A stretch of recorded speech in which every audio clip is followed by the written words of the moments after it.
Good afternoon, everybody. Today we begin our new course called Diagnostics. This afternoon we are going to have 3 hours totally. I will deliver my lecture within a little bit more than 2 hours, and then I will have a tape, about 27 minutes tape, to show the history taking, the procedures. So first let's deliver our lecture. Introduction to Diagnostics. My lecture including 2 parts. The first is Introduction to Diagnostics. The second part is history taking. History taking, a little bit detailed than the contents in our Introduction to Clinical Medicine. Introduction to Diagnostics first. Diagnostics, this is maybe a new vocabulary for you. A few English words we must be very familiar with those. Diagnosis is a noun, means identification, discernment, the original meaning in English. Diagnosis. And then diagnostics. Diagnostics is a science to make, this is the definition, a science to make diagnosis based on medical knowledge, theory, clinical skills, and clinical reasoning, and others. Means how to make diagnosis, the science and the skills. So today we will, so diagnostics is the key course, we call the key course in our curriculum. In the total curriculum in your 5-year program, you are going to have, looks like 35 or 40 courses. But in clinical part, that's your, in your last 3 years, in the clinical part, in our curriculum design, you have 6, we call the key courses. That's pathology, diagnostics, internal medicine, surgery, OBGYN, and pediatrics. We call the key courses. Understand? So the other 4 courses, that's what we call clinical courses. But pathology and diagnostics, we call the bridge course. In Chinese language, we call the bridge course. Means these 2 courses will help you bridge you from basic sciences to clinical parts. Understand? So without these 2 courses, you cannot step on the clinical course part. But ideally or theoretically, diagnostics is a science to make diagnosis. In order to learn this course, theoretically you must learn knowledge about the disease, different disease. That means you must learn diagnostics after internal medicine, after study of surgery, after that. Is that right? Then you can know how to learn how to make diagnosis. So, in fact, we call it the diagnostics course.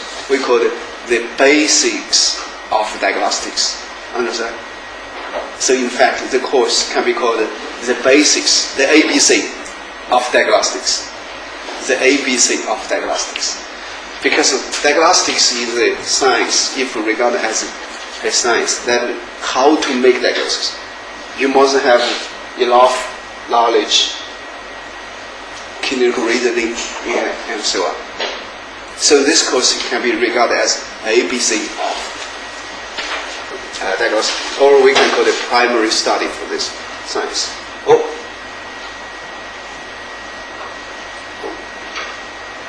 Let's see. Okay, bridge the basic sciences and clinical medicine. Objectives, what we are going to learn in this course. That means the contents of this course. Basic knowledge, theory, skills. This course different from some of courses in your basic science period. A lot of skills. That means how to do. You will learn how to do, how to perform. So not only theory, not only in classroom. That's why 1/3 or even half of all of your time in this course will be a performance, clinical skills training, and clinical reasoning. Clinical reasoning means the how to data-driven reasoning to make collected data and then thinking and make diagnosis. Okay, next. Contents that into detail, including the history taking, including symptoms. There are many symptoms most of the symptoms in your medical student period, most of the symptoms will be learned by yourself. In the classroom, in lecture hall, just a few symptoms can be, typical symptoms can be in each system. One or two symptoms can be selected to be delivered to you in the lecture, but other totally by your study, by your self-directed study. Symptoms, but very important, of course. You can imagine how important symptoms. And the second part is physical examination. Physical examination, next 2 weeks later, I will deliver another lecture for you. Introduction to physical examination. PE, physical examination. You must learn a lot of science. A lot of science. Tenderless, dullness, percussion of the lung, something like that. And then third, laboratory examination. Or we put laboratory medicine. The blood test, urine test, and stool test, or biochemistry exam of the blood, something like that, laboratory. And some other examination, some supplementary examination by some machine, X-ray, ECG, computer tomograph, something like that. And then you have to learn how to write up case records. You understand? You must learn that. And then displays and method to make diagnosis, or so we call it clinical reasoning. Clinical reasoning, you can imagine how complicated. Of course, in the classroom, we just teach you some principle. Then you study by yourself. Combine your experience in boards, in clinical setting, and your knowledge, your theory. But we will teach you some principle. That's important. Okay, this is the general content for this course. Next, symptom. We will learn this definition of symptom. What's symptom? Symptom is, generally speaking, abnormal feeling because of any diseases, or uncomfortable feeling, or some unusual feeling. Most of the symptoms, the patient will feel uncomfortable. But sometimes, some symptoms, the patient will feel very comfortable, even over-comfortable, like psychological problem. Patients, they feel over-comfortable. That's a symptom. That's some manifestation of disease. But most of the symptoms are uncomfortable, like vomiting. Understand the words? Vomiting throughout, or abdominal pain. They feel pain. They feel headache, or they faint, or dizziness. Many. Like about 100, at least 100 symptoms in your diagnostics course. In this course, you at least learn more than 100 symptoms in your book. But you must be very familiar with at least 25 to 30 in our national recommended textbook. Like 30 symptoms has a special chapter to be introduced. So that's symptom. Is subjective. Symptom is a subjective feeling. This is very important. This concept is very important. Because SIGN, sign, is an objective.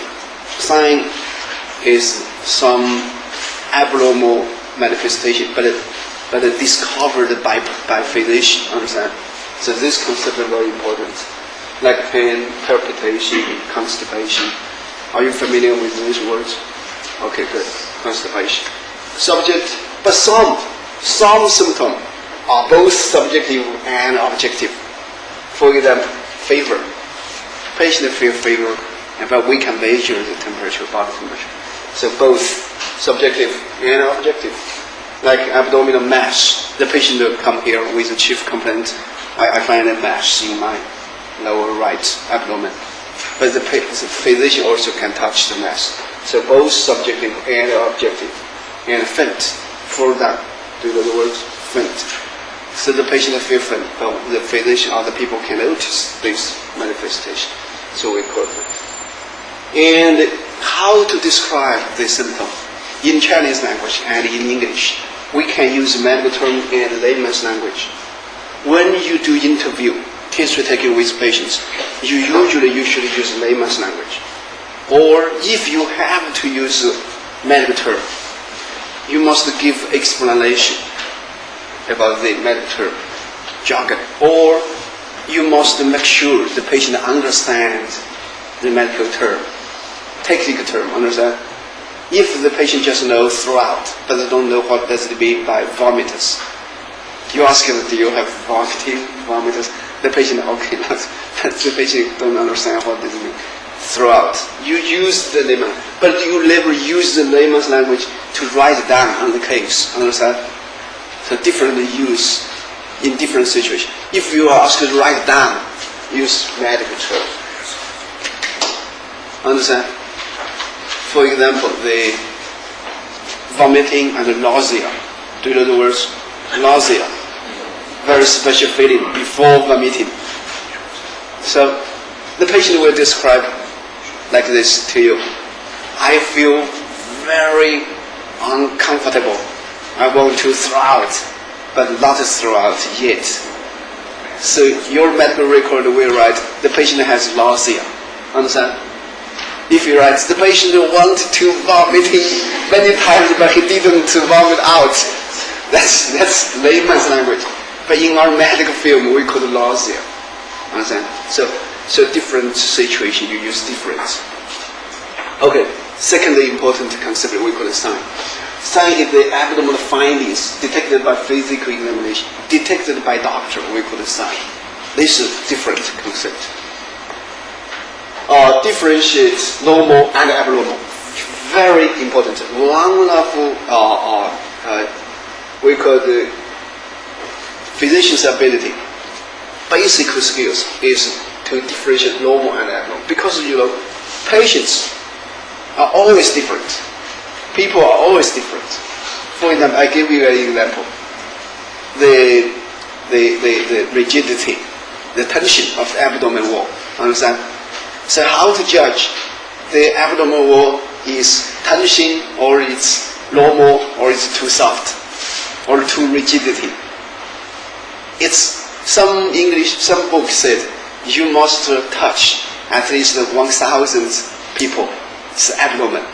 Then you can be qualified to judge the abdomen is rigidity, harder to harder, or it's normal tension. So because medicine is so complicated, it's not mechanical. Understand? Nobody could teach you how hard this is abnormal, this is normal. Because for very strong, young guy and the very old lady, that's totally different. Understand? Because I'm a gastroenterologist, we touch many abdomen. Even some people with, so very complicated the body. When some people has peritonitis, acute peritonitis, even because of penetration of the gastro or intestine. Acute peritonitis, we call it acute abdomen. Most of the people, the abdomen will become hard, like we call it board-like, very hard, because of inflammation, irritation, understand? So very hard. But if the very old lady, very, very weak, even the very serious acute abdomen, but when you touch the abdomen, you're very soft, because no muscle, always no muscle. Under the lipids, then no muscle, very thick. So even very serious acute abdomen, still soft. So you cannot say, teacher told us, if soft, no acute abdomen, no muscle, very weakness. So medicine is so complicated. Depends on your knowledge, your carefully watch, careful observation, and analyze your many kinds of ability. But one of the basic skills for physicians, differentiate normal or abnormal. I'm a physician. This morning, I went to my outpatient service. many patients come to my office. He touch a mass in the lower left quadrant of abdomen. Lower left quadrant, we call it. This is a medical term. Mass. In some outside, in some charlatan doctor, you know the words. They will say, oh, here is a mass, maybe cancer. So open the abdomen, CT tomograph, CT scan, everything then, but nothing. That's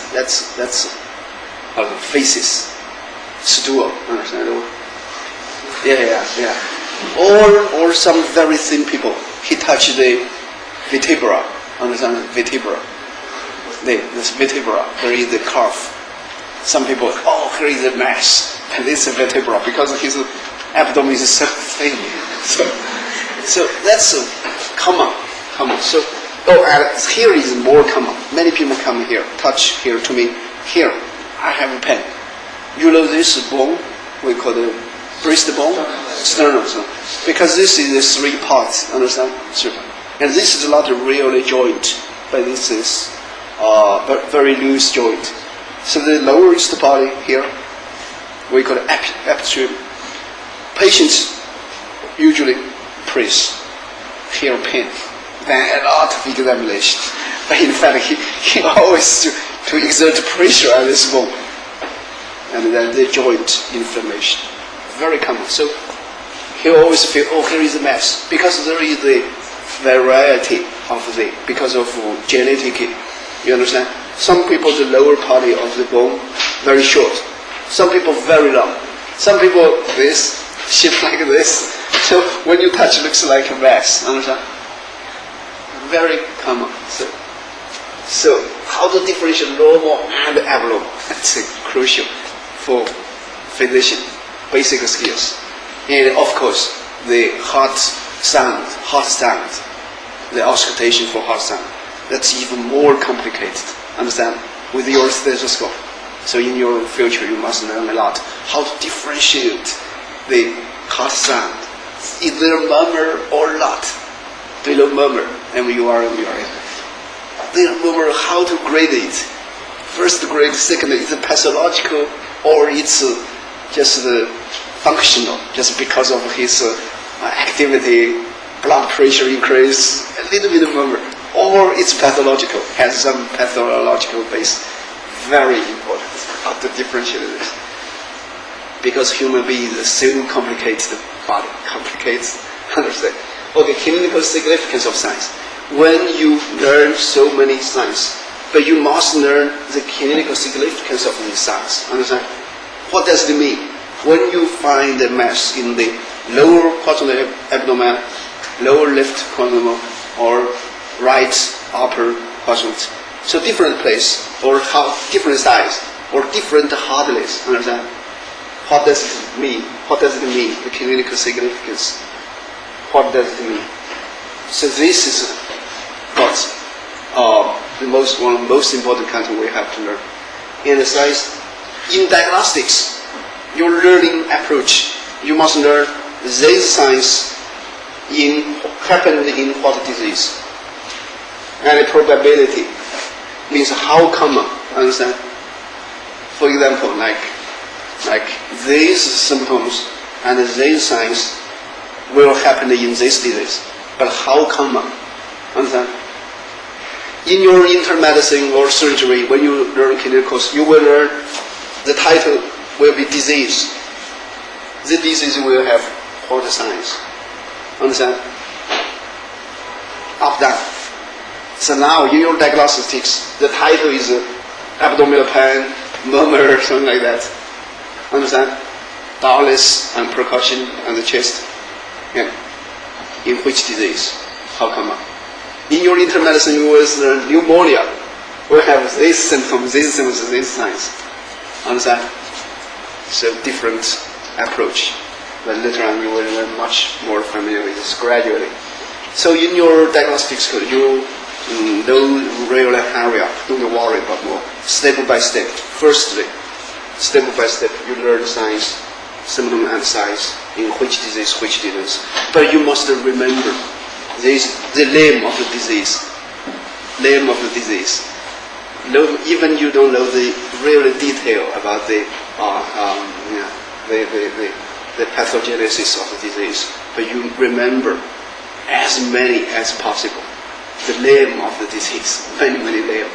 Now in the world, we have about 100,000 names of disease, 100,000 in the classification in the world. But you gradually memorize more and more. Okay, a little bit history. Development of diagnosis, a little bit first. You know this guy, and this is a very famous person, Hippocrates. Hippocrates, he invented basic skills in our diagnostics: inspection, palpation, and auscultation. This famous person, he invented this method. Even up to today, inspection, palpation, auscultation, three of the four basic skills. And another Austrian scientist, he invented percussion in 1861. In 1761, percussion, percussion, the words, like the direct percussion or indirect percussion or fist percussion. You want to check the kidney, whether tenderness or not, you will use fist percussion. So, like more than 200 years ago, this scientist invented percussion. And then another scientist in France, he invented indirect percussion. Another scientist in 1860, he invented the auscultation tube. And then this even more famous person, just more than 100 years, he invented the stethoscope. You know the story, because this physician someday he made a very fat lady, very fat, and he used before this usually the physician uses their ear directly touch the chest. You know this directly to listen to the heart sound, but then gradually they find the tube can amplify the sound. So, and then of course stethoscope even better. The chest piece, the earpiece, the tube, then gradually improved. Now we use stethoscope, very common. This is a sign of this profession, stethoscope for auscultation.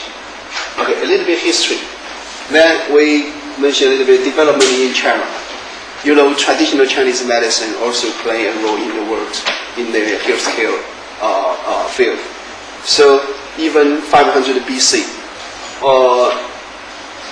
the ancient Chinese medical scientists invented the four methods to make diagnosis. But the four basic methods a little bit different from Western medicine. We call it inspection the same, but second is the smell, and then inquire and pulse palpation. Pulse palpation means this radial artery pace. Some people said, when I was a medical student, we learned one of our course called the traditional Chinese medicine. So we learned a little bit this. Some people said, some really experienced physician, traditional Chinese medicine physician, they can differentiate like 50, hundreds kinds of pulse. But for us, no, we cannot differentiate 100. They can, based on the pulse variation, they can make many diagnoses. They can differentiate. Of course, in Western medicine, yes, this pulse can provide some information, but not as much as traditional Chinese medicine. Okay, smell. But in Western medicine, still we use smell, but not as much as traditional Chinese medicine. Okay, let's go. The method for the course. For this course, I must mention this, remind you, that's different from your basic sciences, different from most of your basic sciences. In your most of your basic science, like biochemistry, like embryology, something like that, mostly lecture, theory, and contact with animal or slides, something like that. But this course, you must contact the person. Understand? Contact with people. But the most important people, of course, patients. All of the patients are resources for learning. But except the patients, your classmates, is very important resources for your study. you will show your body, provide your body for your classmates' physical examination, and then, of course, you will use your classmates' body to do percussion, auscultation, everything, even history taking. Because when I visited some medical school in the United States, their students learn how to take history. Firstly, taking history, not history. They use this word, taking story of illness from your classmates. And even before that, in order to train their communication skills, taking story, even personal story from your classmates. Train your skills, how to elicit, in other words, elicit, how to make your custom speak out, understand, many skills.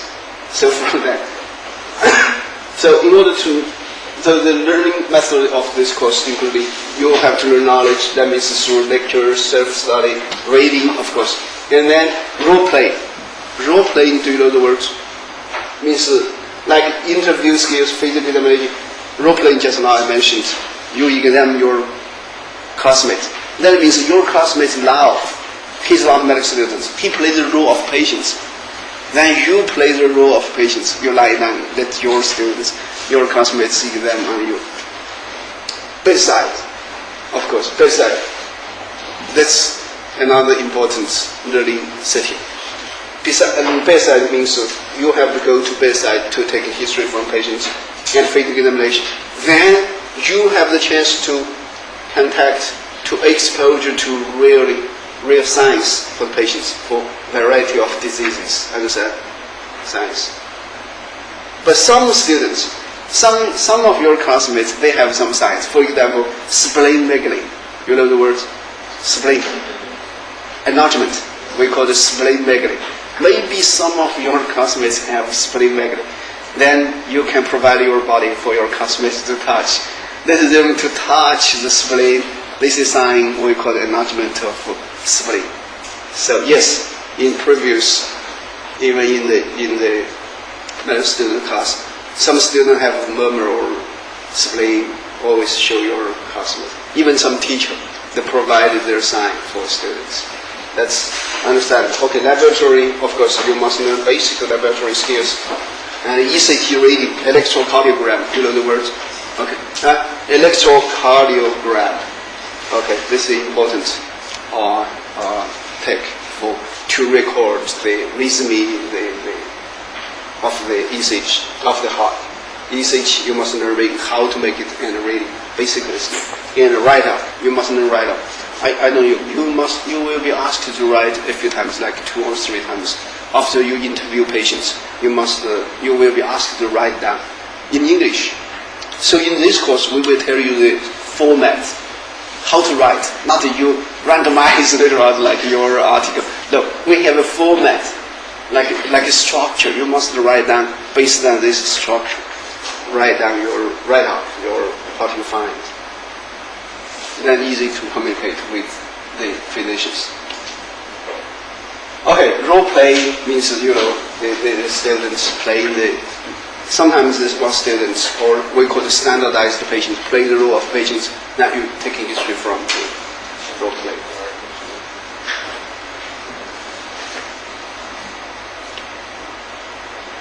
Okay, textbook. I carefully chose some textbook. Well, firstly, Chinese English Diagnostics Teaching Course. Do you have this book? Okay. But in your previous grade, some students bought this book.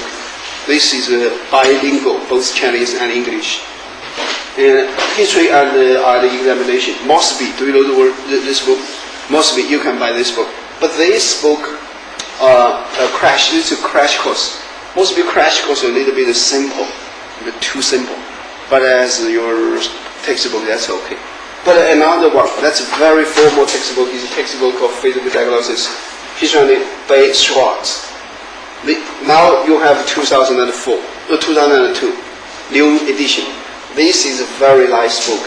I have one in my office. Very detailed. You know the Chinese in China, the national recommended uniform textbook, diagnostics, Well, the chief editor is Professor Ouyang. He is the professor in our hospital. This book will be used by about 100, even more than 100 medical schools, but that's in Chinese.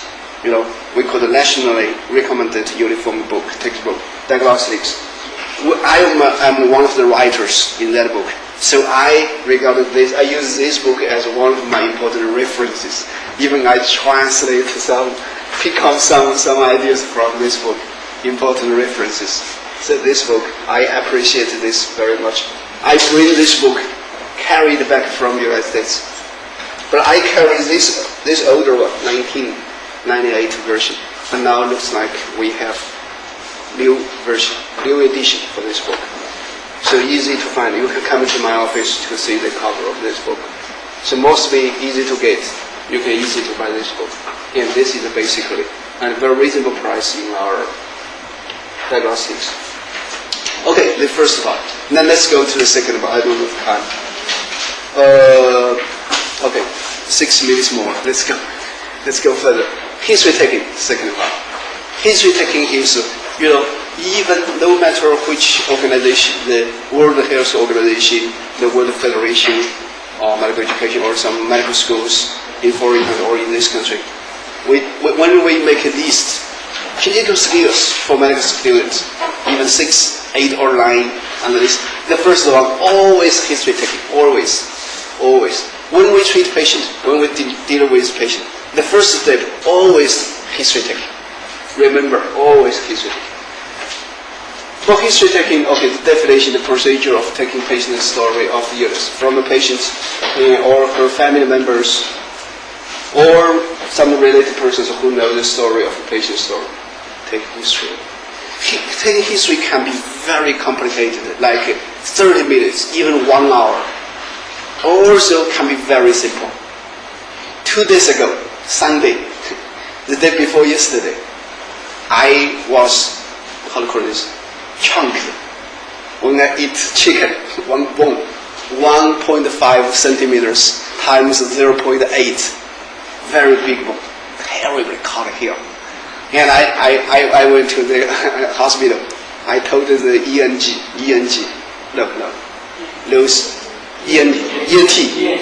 doctor. I went to the ENT doctor. I said, 15 minutes ago, I was chunked by a stone. Then he used indirect meal to check. No, must be deep. I said, wow, terrible.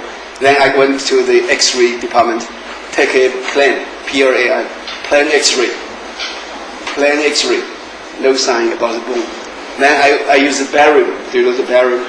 Barium, terrible. Give me a cotton, the cotton.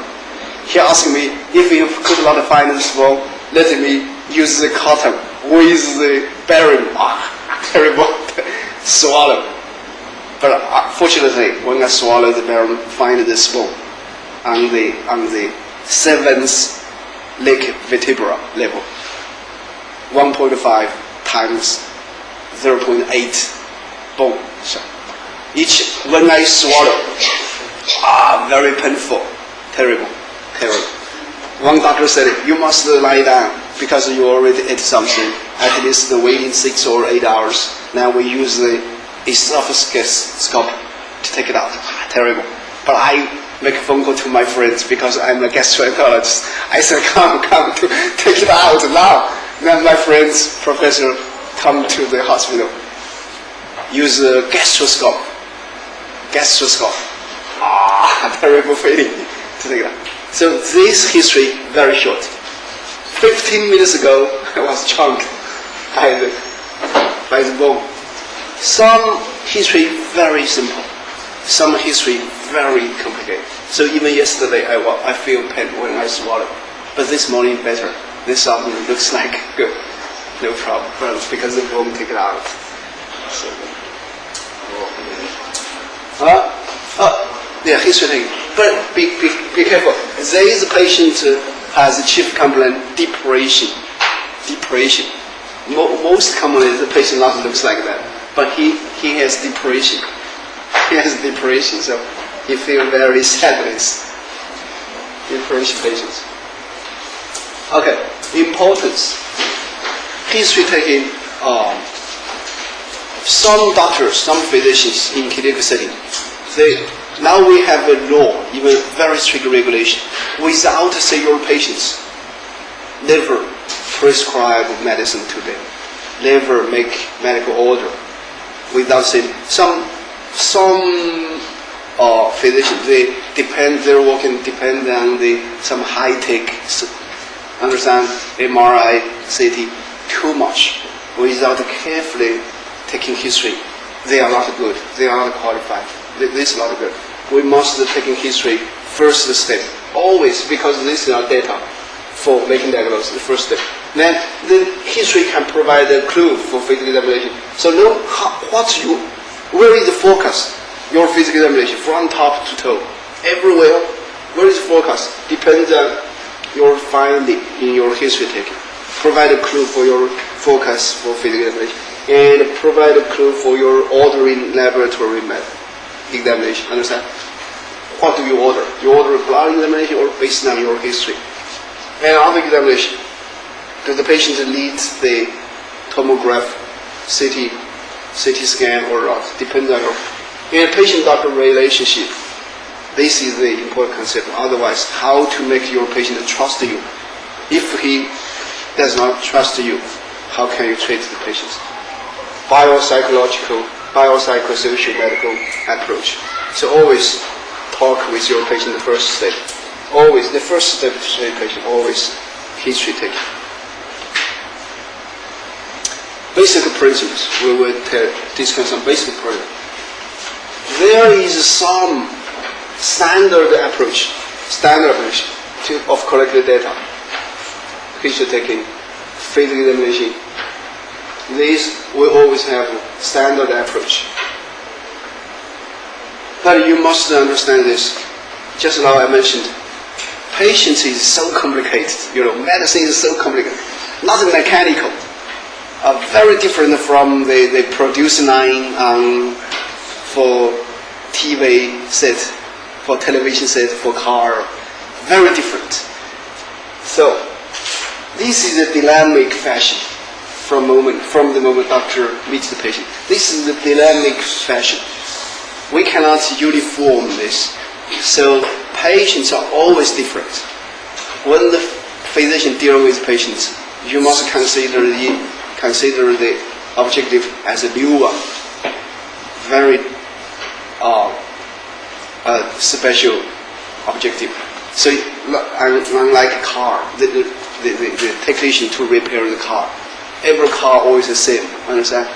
It's mechanical, always the same. If this is not good, I use the same one to replace. Always the same. But patients are always different. Always different. At least, psycho different, social, biological, genetic, always different. So in this course, we will tell you the format, the structure. But when you use it in reality, when you really use it, you must in a dynamic, flexible, but based on some principle. But based on this principle, I will discuss some principle. Okay, might be after 10 minutes break, we will continue our course. Okay, 10 minutes break.